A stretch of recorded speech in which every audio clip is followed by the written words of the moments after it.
ಬಾಸಿಗೆ ಹೆಂಗೋ ಮೋಸ ಮಾಡ್ಬಿಟ್ಟು ಸುಳ್ಳು ಹೇಳ್ಬಿಟ್ಟು ಬಂದ್ಬಿಟ್ವಿ ಕಣಪ್ಪ. ಆ ಫೈಲ್ ಇನ್ನು ನಿಂದು ಎಷ್ಟು ಫೈಲ್ ಇತ್ತು? ಒಂದು 5-6 ಇತ್ತಾ ಅಥವಾ 7-8 ಇತ್ತಾ? ನನ್ನದೇ ನಾನಾಡಿ ಫೈಲ್ ಏನು ಇರಲಿಲ್ಲ ತಗೋ, ಇನ್ನು ಎರಡೇನೋ ಫೈಲ್ ಇತ್ತು ಅಷ್ಟೇ. ನಾನು ಅವನು ಕಂಪ್ಲೀಟ್ ಮಾಡೋಣ ಅಂತ ಇದ್ದೆ, ನೀನೇನೋ ಕರ್ದಲ್ಲ ಬರಲಿ ಅಂತ ಹಂಗೆ ಎದ್ದು ಬಂದ್ಬಿಟ್ಟೆ. ಇದ್ದಿದ್ದಂಗೆ ಬಿಟ್ಟಿದ್ದಂಗೆ ಕಂಪ್ಯೂಟರ್ ಸಿಸ್ಟಮ್ ಕೂಡ ಆಫ್ ಮಾಡಿಲ್ಲ ಕಣೋ, ನಾನು ಬಂದ್ಬಿಟ್ಟೆ.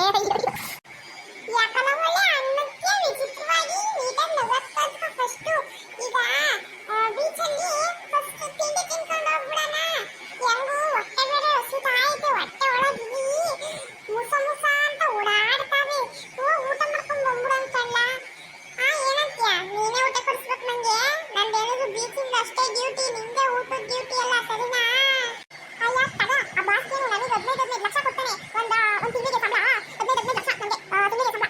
ನಮ್ಗೆ ಏನಂತ ಊಟ ಏನು 5 ಸ್ಟಾರ್ ಊಟದಲ್ಲಿ ನಾನ್ ವೆಜ್ ಊಟ ಭರ್ಜರಿಯಾಗಿ ಕೊಡ್ತೀನಿ. ಬಾ ಹೋಗೋಣ. ಊಟ ಮಾಡ್ತಿಯಲ್ಲ, ಊಟ ಮಾಡಿದ್ರೆ ಬೀಚ್ ಕಟ್ಟಕ್ಕಾಗುತ್ತಾ? ಬುಸ ಅಂದಂಗೆ ಅನ್ಸಲ್ವಾ? ಏನಂತ ಹೇಳು?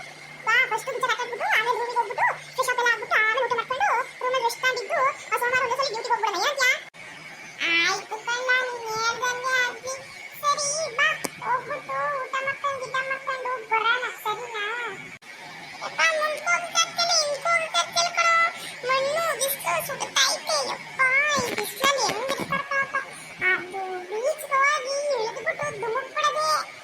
ಯಾಕಂದ್ರೆ ಶಾರ್ಪ್ ಗೀರ್ ಕಿದ್ಗಿದ್ದತ್ತು ಅಂತ ಭಯ ಉಳಿಸಿ ಅಷ್ಟೊಸಿ ಭಯ ಅಷ್ಟೇ.